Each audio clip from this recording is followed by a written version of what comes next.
Alright guys, welcome back to VALORANT News. It's unlikely I'm going to be able to bring you guys a second video of the day tomorrow, so I thought I'd do another emergency one this evening instead. And lots going on today with Cloud9 releasing their entire team and setting up a new potential iteration of their roster. And also big rumours around Aspas. Even more teams he's getting linked to at the moment. Seems like half the league, in all the leagues around the world, want this man on their team. Who's going to get him? There's been some hints towards that nature. Very much on Twitter, your thoughts in the comment section below. Hit the like button if you enjoy, and subscribe if you're new as always, but I don't need to tell you guys to do that because you do it anyway at the moment. Firstly, with Flynn, I thought this is quality impression farming. Envy and Opta Gaming, the merger they did going into 2022, and yay, Victor Crashy's Marved. Yeah, yes, look, Victor Crashy's Marved will be part still of now NRG going forwards. Yay, we really have no idea, neither with FNS, but other top prospect free agents right now, we do have more of an idea. One of which being Monyet, who has now been officially released by Global Esports as of right now. That is setting up, of course, his acquisition by PaperX.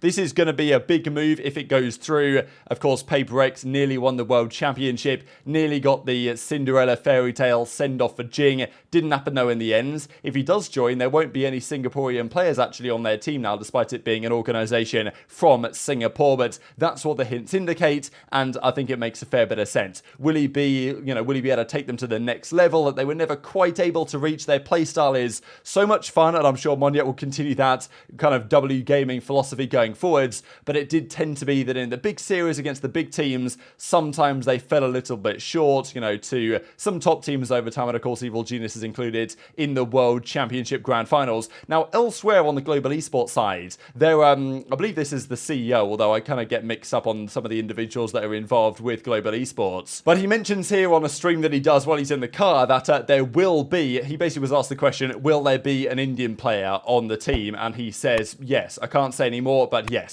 So whether that's, whether SK Rossi stays on, whether someone else comes in, different roles, whether there's going to be multiple, whether it's someone on the sub bench, I don't know. But Global Esports are saying there will be continued Indian representation, but as it stands, we don't exactly know who or in what role that is going to be right now. But more to come on that, I'm sure. Other changes going on as well. So it was spotted that for Esports wishing happy birthday to the team manager of their roster, but a couple of players on their team not spotted in this image, including QW1, who has now been officially released by the organisation, it seems as well. So this was rumoured a little while ago that he was going to be on his way out. It does potentially open the door for CNED. I don't know what CNED thinks right now, because the belief is Na'Vi are getting rid of CNED and Ardis is coming in instead, in kind of like the FPX team as it was before when Ardis was actually there. Ardis went to NRG and CNED came in. Seems like they're kind of going back on that. Ardis will return. Don't know whether CNED wants to go back to a Turkish team. I think he might have mentioned before that he's, kind of toss up on whether he wants to do that or not, but this is probably an option for him on the table. Might not be the best option, but yeah, lots of big name free agents in that role flying around at the moment, and we're going to get into the Loud thing right about now. So Loud, actually, Playhard, co-founder at Loud, has given some thoughts on the perspective of the organisation on this, because Aspas decided not to re-sign a new deal. We believe Loud offered Aspas a new deal, but whatever the contract terms were, whether it was money, whether it was, other things in terms of the way the sponsorship arrangements work that we've heard about with Loud, Aspas wasn't happy with it, and he's decided to move away from the organisation, and like every organisation right now is interested in this guy, and it's understandable that's the case. But there's been some questions. Why didn't Loud try harder to keep him? What's happened there? Because obviously Aspas, massively popular player in Brazil, and therefore many Brazilian fans wanted him to stay on their biggest organisation as it stands. Now, this was translated. I trust the translation of an actual Portuguese speaker here more so than I do the Google translation, so I just wanted to share how this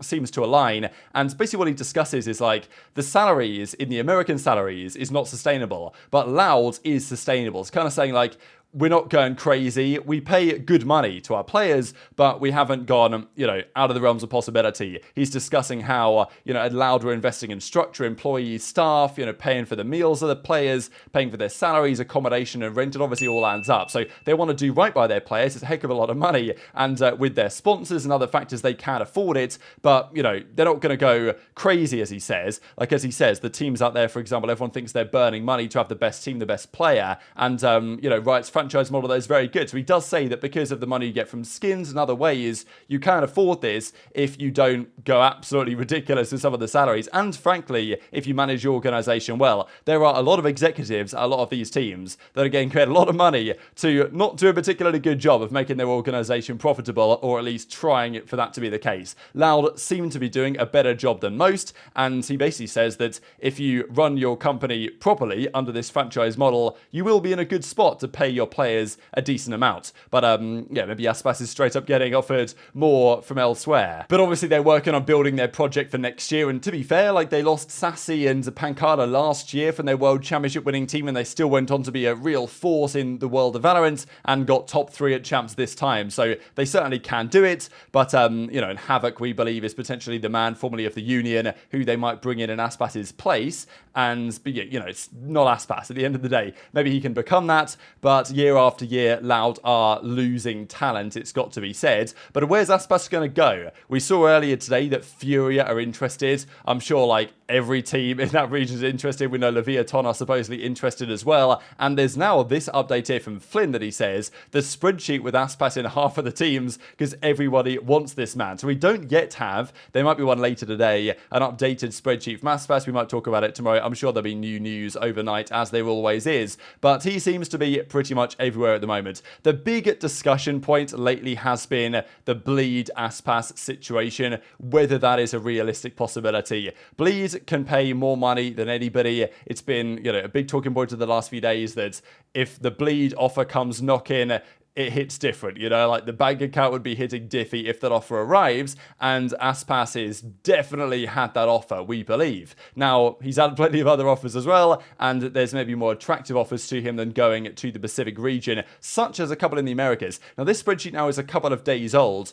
For some reason, I didn't even notice before that Aspas had been added to G2. I'm sure some of you guys are pointing it out, but yeah, so that's an interesting one, and that's relevant in a second here when we discuss Leaf, because there's a few players, the likes of Tex, the likes of Leaf, that probably thought they've got their team situation sorted after some tricky things with their rosters over the last couple of weeks. Now all of a sudden, Demon 1, Aspas are all on the market, and Yay, for example, and that specific role on those teams is far from solidified. So yeah, Aspas is linked to NRG. That's a big one, but also so is Demon 1. Now he's linked to G2. He's linked to Leviathan. He's linked to, you know, Bleed, right? And that's only as of a few days ago, and now Flynn is saying that it's even more than that. Now, Bleed have hinted that this is going to be happening, and I don't know if this is just some good impression farming, but they asked the question, can anybody teach us how to cook feijoada, which I believe is a kind of traditional Brazilian stew dish, maybe like black bean beef, something I'm not exactly sure. But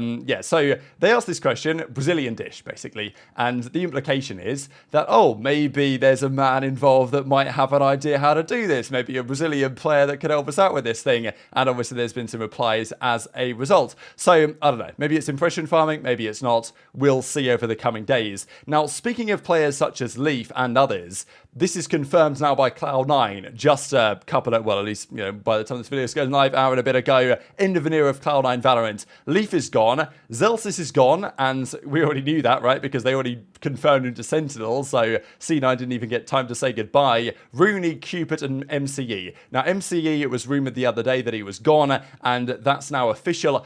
Definitely, I don't know what happened there behind the scenes with MCE, but it seems quite clear that MCE was building the new version of the roster, because there was even, you guys remember the whole role issues thing with Yay, and it was only as recent as maybe a week or so ago, where MCE said, well, you know, there were role issues at the time, and he was still kind of towing the line on what Cloud9 said, and maybe he's right in part, but I don't think that was the main reason why Yay was dropped, and Richard Lewis said the same thing in an article just a couple of days ago. So, you know, MCE still seemed like he was very much part of the organization. He was still saying the things that the organization and the CEO have said for some time, and then he gets cut. So I don't know what happened there behind the scenes, but maybe someone just wasn't confident in the roster that MCE was building, and they've gone a different direction now. And, you know, Cupid as well was, I think, a pretty valuable member behind the scenes. Feel bad for Rooney, probably especially, because he did a really good job on this team, right? Coming in from challenges, like in Tier 2, stepping up to a team like Cloud9, IGLing the team, taking them to be honest, way beyond where I thought they would be, and many people thought they would be. They were way more competitive than I expected, changing out Vanity for Rooney. But now we think Vanity is back in business, right? Which is definitely questionable. But yeah, I feel bad for Rooney especially, because I think he did really everything that could have been asked for him. But yeah, for whatever reason, they don't want to move forward with his services. I guess he's going to be back to challengers. Zeltis has a good option on the table. He's gone to Sentinels. And Leaf is another interesting one, because he was such a good player for so long. But towards the end of this season, I think it did kind of fizzle out to some degree. And as he says, you know, having been there for a long time now, there's a lot of things he's got to think about. So yeah, as he says, cherish the time on Cloud9. No idea what the future holds, but we shall see. And this is the thing. For a few days now, he's been linked, or at least connected, to this G2 team who got rid of, well, it's former the guard. They've got rid of Tex. Tex might have thought that he was going to NRG, but now Demon 1, Aspas are available, and Leaf might well have thought he's going to G2